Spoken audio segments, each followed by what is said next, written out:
এবারে ঈদে কিন্তু ওটিটি প্ল্যাটফর্মে চঞ্চল চৌধুরী কিন্তু বাজার ছিল। Hello friends, welcome to my channel সুপ্রকি বাণী। এখন আমি একটা বাংলাদেশি ওয়েব ফিল্মের রিভিউ করতে চলে এসেছি, যার নাম হলো লাস্ট ডিফেন্ডার্স অফ মনোগামি, যেটা স্ট্রিম করে গেছে চরকি ওটিটি প্ল্যাটফর্মে 10th of April 2024 অনওয়ার্ডস। এই ওয়েব ফিল্মটার ডিরেক্টর হচ্ছে মোস্তাফা সারওয়ার ফারুকি, এবং এখানে লিড কাস্টে আছে চঞ্চল চৌধুরী, জেফার রহমান সহ আরও অনেকে। জেফার রহমান কিন্তু একজন বাংলাদেশি সিঙ্গার, এবং তার কিন্তু বেশ কয়েকটা চার্টবাস্টার্স আছে। তো এই ফিল্মটা দ্বারা সে কিন্তু ডেবিউ করছে অ্যাক্টিংয়ে। If I am wrong, please do correct me in the comment section. তো কেমন লাগলো এই ফিল্মটা, এই সব কিছু নিয়ে তোমার সাথে শেয়ার করবো। So I are be waiting for, let's start with the video.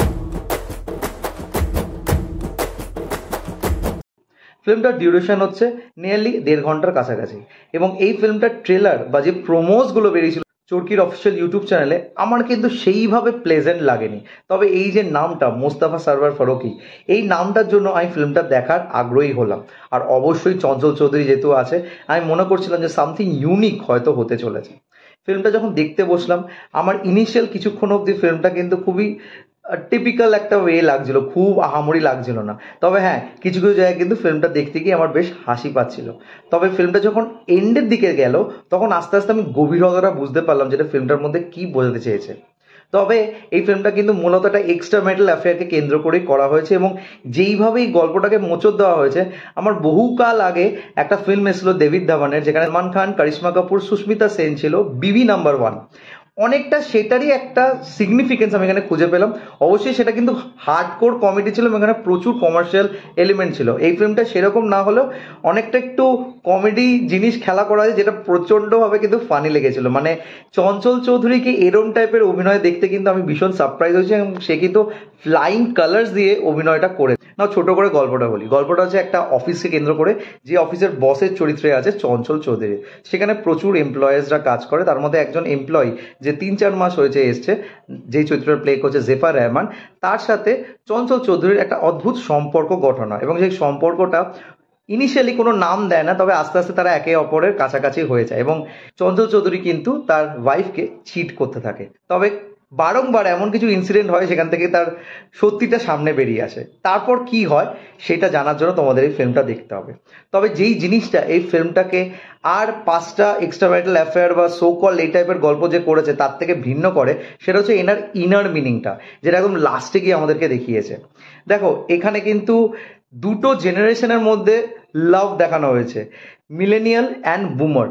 আর তাদের মধ্যে যে লাভটা এখানে দেখানো হয়েছে, সেই লাভের মধ্যে কিন্তু একটা ডিফারেন্স আছে চিন্তাধারার, এবং সেই চিন্তাধারা তোমরা যখন ফিল্মটা দেখবে তখন তোমরা বুঝতে পারবে কিছু কিছু ইনস্ট্যান্টস বা ইনসিডেন্টের মাধ্যমে আমাদেরকে দেখানো হয়েছে। আমার এখানে জেফার রহমানের অভিনয়টা কিন্তু বেশ স্ট্যান্ড আউট লেগেছে। মানে সে একটা খুব এফর্টলেস অভিনয় করেছে, খুব সুন্দরভাবে সে অভিনয়টা পারফর্ম করেছে। মানে চঞ্চল চৌধুরীর সামনে থাকা সত্ত্বেও সে এত সুন্দরভাবে নিজের চরিত্রটাকে এখানে গঠন করেছে, এবং তার বডি ল্যাঙ্গুয়েজ, পশ্চারের সাথে সেই চরিত্রটা একদম জাস্টিস করেছে জেফার রহমান। চঞ্চল চৌধুরীর তো ব্যাপক পাঞ্চলাইন্স আছে, যে পাঞ্চলাইন্সগুলো প্রচণ্ডভাবে মজা লেগেছে। কিছু কিছু জায়গা আছে যে চঞ্চল চৌধুরী কাঁদে বা তাকে জড়িয়ে ধরে, ওগুলো যে কি খিল্লি লেগেছে যখন তোমরা ফিল্মটা দেখবে বুঝতে পারবে। তবে একটা জায়গায় যখন ধরা পড়ে যায় যে চঞ্চল চৌধুরী কিছু খারাপ করছে, যেটা তার বউয়ের কাছে সামনে আসে, সেই জায়গাটা কিন্তু একদম আমার মাথার উপর দিয়ে চলে গেছিলো। আমি বুঝতে পারিনি যে হঠাৎ করে কেন এরকম একটা ব্যাপার হয়ে গেল, বিকজ সেটা খুব সিম্পল ওয়েতে দেখানো হয়েছে। তবে একটা শাড়িকে নিয়ে যে এত বড় একটা কাণ্ড হবে, সেটা পরে গিয়ে আমি বুঝতে পারলাম।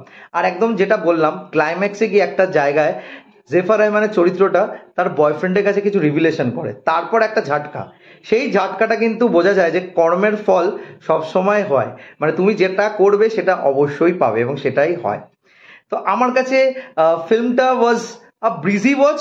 কিছুটা ডেপথ আছে, সবাই সেই ডেপথটা বুঝতে বুঝতে তোমাদের শেষ অবধি যেতে হবে, এবং সেই অবধি গিয়ে কতজন সেটাকে ধরতে পারবে সেটা হচ্ছে একজনের মাইন্ডসেটের উপর ডিপেন্ড করবে। তবে this is not the ultimate Farooqui watch. Farooqui যেই টাইপের ফিল্ম করে থাকে সেরকম টাইপের কাজ এটা নয়। এটা বলা যেতে পারে সে একটা হালকা ফুলকা অ্যাটেম্প নিয়েছিল জাস্ট একটা এন্টারটেনমেন্ট দেওয়ার জন্য। সেই এন্টারটেনমেন্ট সে দিতে পেরেছে এই ফিল্মটা দ্বারা, এইটুকুনি বলতে পারি। তো এই ছিল review for the film last defenders of monogamy. Monogamy কথাটার মানে হচ্ছে যারা একটা বিয়ে নিয়ে থাকে, এবং তার অপোজিট হচ্ছে পলিগ্যামি, যারা অনেক কটা বিয়ে নিয়ে থাকে। তো লাস্ট ডিফেন্ডার্স মানে যে মনোগামী থেকে ডিফেন্ড করে চলতে পেরেছে সেরকম একটা ব্যক্তির গল্প হচ্ছে এই ফিল্মটা, যেটা হচ্ছে চঞ্চল চৌধুরী। তাই জন্য এই টাইটেলটা দেওয়া হয়েছে। টাইটেলটার সাথে গল্পটা কতটা জাস্টিস করেছে সেটা তোমরা বলতে পারবে।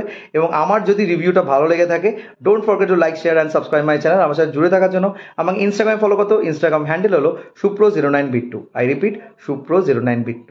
Till then, stay tune.